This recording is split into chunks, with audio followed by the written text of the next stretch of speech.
Saudara-saudari terkasih, apakah saudara sudah memulai hari ini dengan penuh sukacita dan punya niat untuk berbuat baik meskipun kecil?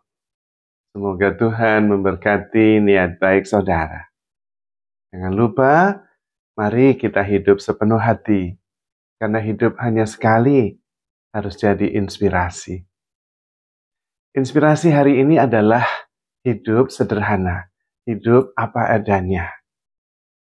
Apa yang terjadi kalau kita hidup setiap hari, menerima apa yang terjadi itu dengan ikhlas, dengan penuh syukur. Apa saja yang terjadi? Mensyukuri setiap peristiwa, menjalaninya tanpa memberikan penilaian, tanpa menghakimi, tanpa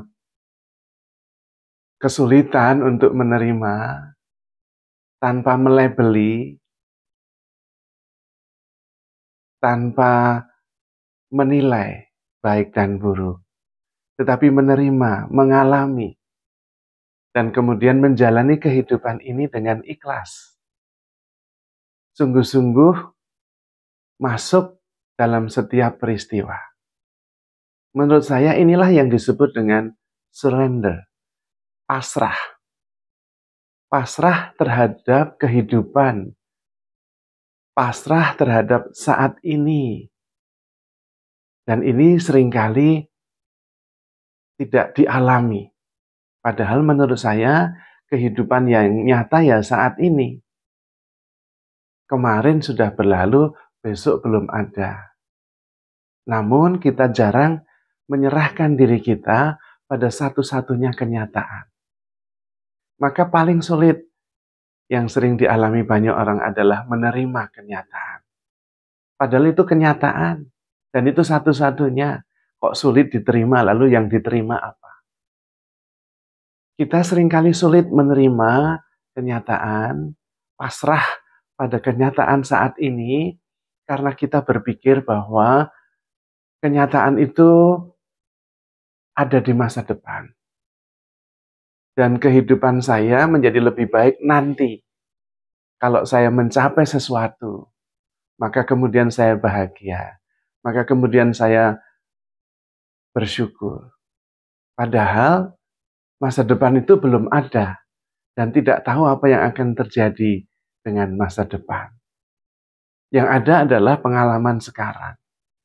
Tetapi kenapa kita berpikir tentang masa depan? Karena pikiran kita tidak bisa diam, tidak bisa mengalami. Maka kita perlu mencerahkan pikiran kita sendiri. Pikiran yang sudah tercerahkan, dia ada di belakang, tidak berada di front seat, di kursi depan, mengendalikan dan mengarahkan kehidupan. Tetap bekerja pikiran kita, tetapi ketika kesadaran membutuhkannya.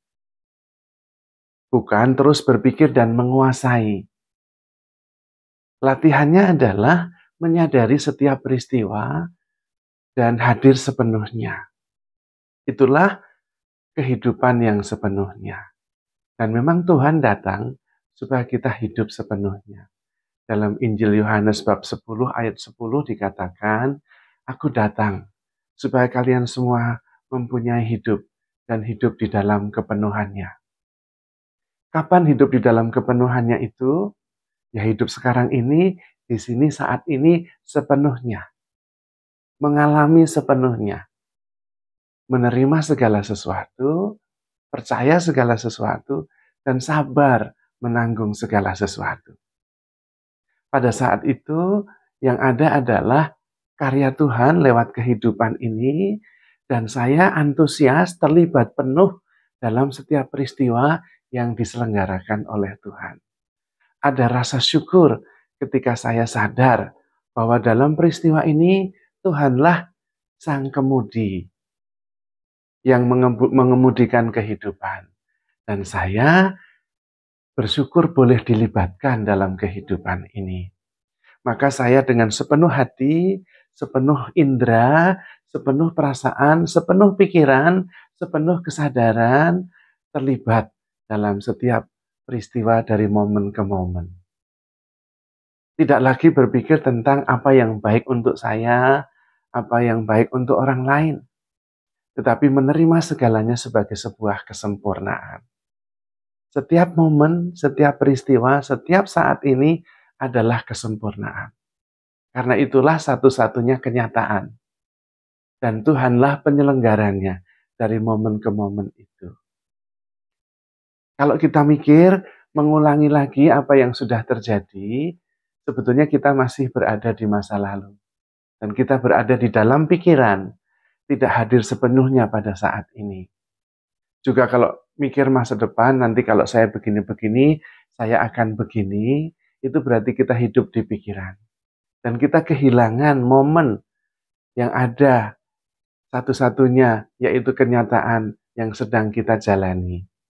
Pikiran kita kemana-mana, tidak hadir sepenuhnya, tidak hidup sepenuhnya. Maka di situ kemudian ada derita. Karena kita tidak hadir sepenuhnya, tidak hidup sepenuhnya. Ketika kita menerima kehidupan dan kenyataan ini sepenuh hati, tanpa menghakimi, tanpa menilai, kemudian sungguh-sungguh mengalami, maka kemudian saya menjadi satu dengan kenyataan. Saya tak terpisahkan dengan peristiwa yang terjadi. Saya melebur dalam peristiwa. Saya adalah bagian dari peristiwa. Saya satu dengan peristiwa yang sedang terjadi. Dan pada saat itu, saya bersatu dengan Tuhan. Saat inilah Tuhan hadir. Tuhan hadir di saat ini. Karena dalam kenyataan.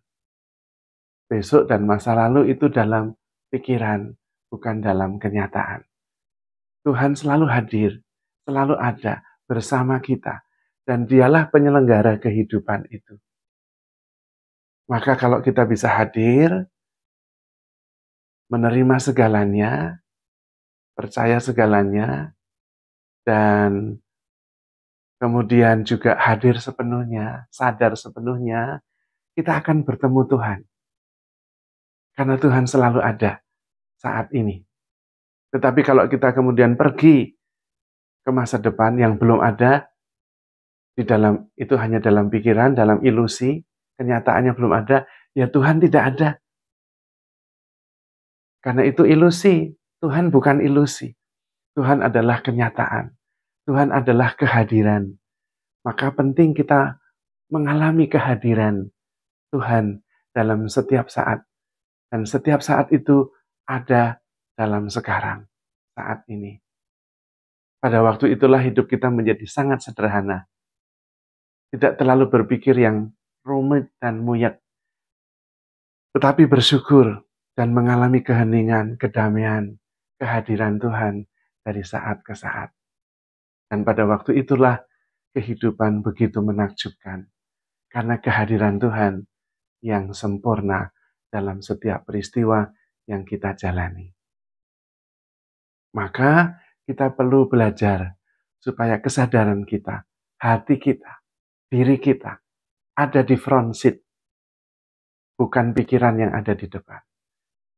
Tetapi jati diri, diri sejati, kesadaran, kasih, pengalaman, kehadiran yang sungguh-sungguh penuh sehingga bisa merasakan Tuhan yang hadir dan menyelenggarakan kehidupan ini dengan bijaksana dan menakjubkan.